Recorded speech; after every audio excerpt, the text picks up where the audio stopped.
DJ cannot play without his turntable, but a true treasure hunter can hunt without his metal detector. Only by the use of his knowledge in decoding treasure codes inside. Magandang buhay mga katiyats. Welcome back sa ating treasure marker analysis. At meron tayong natanggap dito magagandang big boulder natural marker for treasures ito. At bago natin ito tatalakayin, subscribe nyo muna ang ating channel bago tayo magpatuloy. At sa aking mga avid followers, ako'y mag-shoutout muna.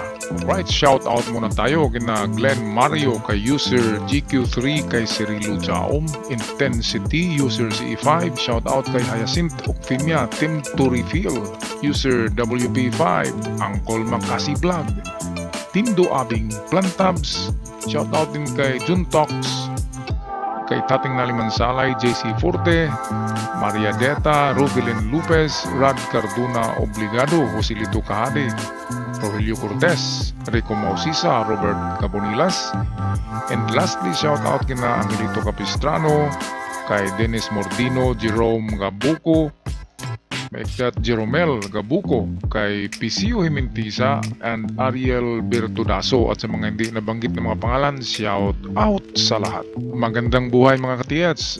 Ito yung mga picture na padala sa atin, mga big boulder marker ito. Karamihan dito ay natural shape rock, pero ito'y ginagamit din ng mga Hapon para gawing marker sa kanilang ibinaon kapag talagang maganda ang pagkahugis nito ng ating kalikasan. Itong una ay talagang malaki ito. At hindi lang yan, merong kahoy sa ibabaw, pero sa tingin ko ang kahoy na yan ay bago lang yan. Nasa 5 taon pa yata yan o 10. Ngayon ito kung tingnan natin ng maigi, para siyang mukha ng gorilla. Okay, meron siyang parang mata at ito yung kanyang uso. Kaya parang malapad siya na ulo ng gorilla na nakaganyan. Okay, kung tayo magbakasakaling maghanap dito, kung merong nakabaon,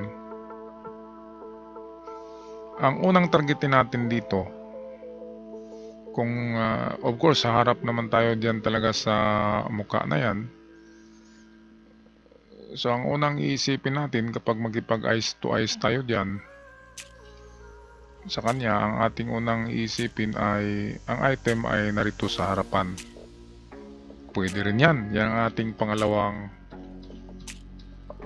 pag-decode niyan. Ngayon, atin muna tingnan ang pinaka-basic nito na paghanap ng treasures.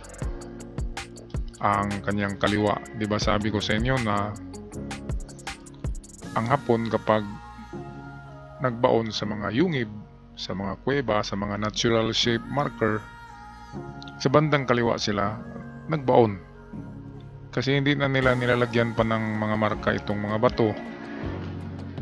Katulad nito, hindi na ito nilalagyan ng arrow. Automatic na yan na bandang kaliwa. Kung napansin nyo itong malapad na bato dito, kaliwa yan. So pwedeng nasa ilalim nito ang item. Kaya test dig kayo dyan. Drifting kayo papunta sa ilalim ng bato na yan na malapad na bandang kaliwa niya. So ito yung kanyang kaliwa. Kaya kung nakatingin tayo dyan, yan ay kaliwa din natin. Okay, kaya ito ang ating unang digging spot. Itong may bato na malapad. Yan, dyan sa ilalim niya mismo. Kasi itong mata na ito ay pwedeng dyan niya nakatingin. Ngayon, kanan. Okay, pwedeng naglagay din sila sa kanan. Kung ang east ay nariyan. Kung ang bandang east ay nasa kanan niya, pwedeng din dyan sila naglagay. At tumidistansya yan. Okay, 1 pole is 5 meters. So pwedeng dito. Yan ang pangalawang pag-check natin. Kapag walang nakuha dito, lipat tayo sa kanyang kanan. Lalo na kapag ang kanan ay nakaharap sa east, pwedeng meron. At ang panghuli natin ay itong tinuturo ng kanyang ilong. Yan, dyan na portion. Ito yung pangatlong test dig natin. At ang pang-apat, i-check nyo ang ibabaw niyan, baka mayroong butas yan na tinakpan lamang. Pukpok ng maso, baka mayroong hollow chamber. Kahit itong dito, pukpukin nyo ito. Itong dito. Lalo na yung likod. Check nyo ng inyong mga martilyo kung tutunog na hollow. At kapag ganoon, mayroong laman ang bato na yan. Patuloy tayo sa ibang marker. Ito ay katamtaman lang to na laking boulder, hindi ito higante, pero malaki ito. Ngayon, unang tingnan dito mga ka-TH, ay suriin nyo muna itong lahat ng butas na yan, kung malalim ba yan. Ngayon, kung ang lalim niyan ay nasa 3 inches to 6 inches ang lalim niyan ng mga butas, sabihin natin nakaganyan yan, at uniform sila, and then bilog na parang binarina. So ang ibig sabihin ay binarina talaga ang bato kapag malalim ang mga butas na ito, kasama na itong dito. Pero kung mababaw lang yan, nasa 1 inch, hindi yan binarina. Ano bang ibig sabihin kapag binarina? Kapag binarina, ang ibig sabihin yan ay mayroon dumaan na mga treasure hunters dyan, nagdala ng barina. At yan yung ibang paraan sa pag testing ng bato kung may laman na gold bars. Babarinahin nila yan, yung iba, kasi hindi na sila nagbibiyak. So binabarinan nila yan, kaya maraming butas. Kung mayroong gold bars enclosed in the truck, tatamaan naman yun ng barina. At makikita sa drill bit ang mga kulay dilaw na powder ng gold na tatamaan sa loob niyan. Ngayon, kung hindi yan barina mga ka-TH, kung mababaw lang yan, ibig sabihin pressure marker ito. Atin pagdugtungin yan. So ano bang itsura niyan? Kung atin yan pagdugtungin ay nakaganyan yan. At ano ba ito? Yan ay butas. Itong dito manipis lang naman, baka natural yan. Itong gitna, ito talaga ay kasama sa disenyo niya. Ngayon, ang ibig sabihin yan ng ganyan na sign is treasure beside rock.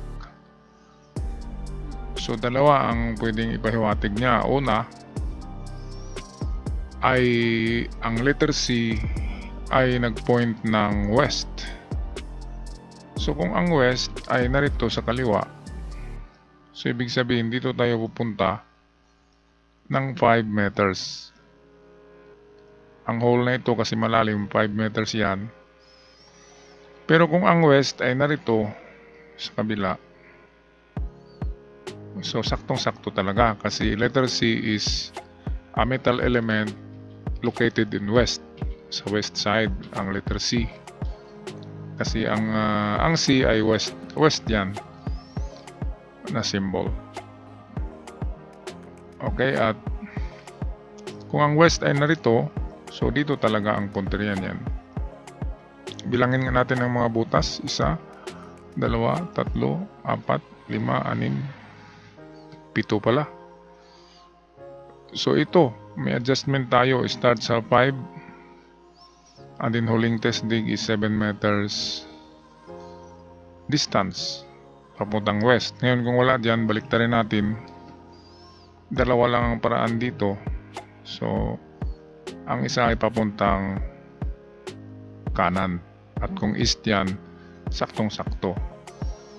Kaya unang test dig kinuha natin sa 5. Yan, hukay tayo dito, and then pangalawang hukay sa east ay yung bilang ng mga butas dyan na marami. So yan ay 7. So 5 and 7 meters distance. Yan, back and forth lang yan. Kung wala dito sa west, ay punta tayo sa east. Okay, patuloy tayo. Ito naman, ito yata yung gilid ng gorilla. Itong malaking bato na yon. Ito na bato. Ito yung kasama niya na picture. Yung kanina, hindi yung kasama, ibang may-ari nun. Ito ay kasama sa gorilla face. So, merong visible na V. Ang V na yan ay pwedeng sa likod yan, na side, at pwedeng dito rin yan. So, unahin natin ang kahulugan niya na arrow. Kung arrowhead ito, dito talaga yan. Kaya test dig kayo dito sa gilid niya. Ngayon, kung ang kahulugan niya yan ay hindi arrow, kung kahulugan niya ay doorway, so doon yan sa likod ng bato. Sa opposite. Okay? Kasi kung nagaganyan yan, nakatayo, ibig sabihin, dito ang daanan sa kanyang harapan. Diyan magukay. Okay, kaya yan. Maganda yan. Kapag nasa pisngi yan ng gorilla, ay pwedeng dyan lang sa gilid. Or, kung napansin nyo ito, nakaumbok yan, ito. Martilyuhin nyo yan, at kapag hollow rock sound, pwedeng may laman dyan sa pisngi na pinapats lang. Okay, patuloy pa rin tayo. Ito, classic heart marker. Yan, nakabaon na heart yan, Nangaganyan yan, at mayroong visible na isang dot. So, one pole, 5 meters sa kanyang harapan. Yan, ito yata ang tinuturo na bato. Kaya baka dinaganan o tinakpan lang ng bato na yan. Kung eksaktong 5 meters ang distance ng bato na yan, yan, kung 5 meters ito, so automatic na dito sa baba niya. Wala na tayong ibang puntahan. Pero kapag wala kayong makuha dyan, napakalaki kasi ng bato na ito na flat, pwede ring may laman ang loob ng bato na ito. Kaya ganun pa rin. Martilyo, maso, pukpukin nyo ang lahat ng parte ng bato na ito, at kapag tutunog na hollow ay merong laman ang bato. Yan ang pinakamadali mga katiyats, ang treasure inside the rock. Kasi hindi ka na maghukay, hindi ka na magtitimber, 2 tao lang ang mag-operate niyan. Kasi bubutasin nyo lang ang bato. At kapag nakapats lang ang simento sa bato, madali namang mabutas yun. At makita nyo kaagad ang chamber sa loob ng bato. Kaya ang treasure enclosed in the rock ang pinakamadaling mahanap. Okay, ito. Parang yung sa gorilla din ito na kategory, mayroong ilong. Parang ganito rin siya, meron siyang ilong. Ito. Yan, pareho pang direksyon. Nakaganyan din. Yan. Yan ang ating pointer. Pero, napansin ko ito. Kung ito ay sadyang tinapyas ng hapon, ibig sabihin niya ang treasure ay nasa kaliwa, sa west. O, sa west side ang item. Distansya 1 pole 5 meters.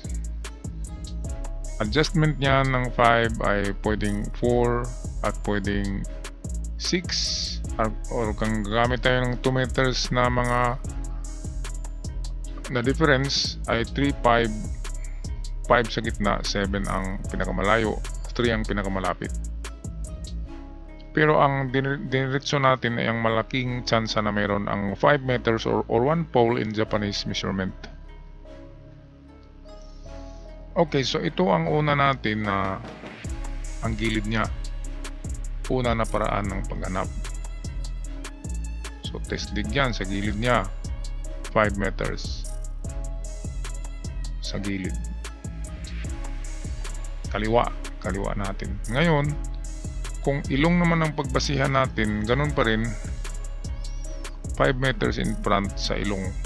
So dito yan. Test dig, sintro ang 5, adjustment ang 3 and 7. So sintro ang 5, adjustment ang 3 and 7 meters. At panghuli niyan, kitang-kita naman natin na napakalaking bato niyan. Unahin nyo ito pagpukpok ko. Yung bato na yan, parang nilagay lang dyan para hindi gugulong yung malaking bato. Pukpukin nyo ito. Baka mayroong laman yan na 2 bareta. Ngayon kung sulit yan, akyat kayo dito sa ibabaw.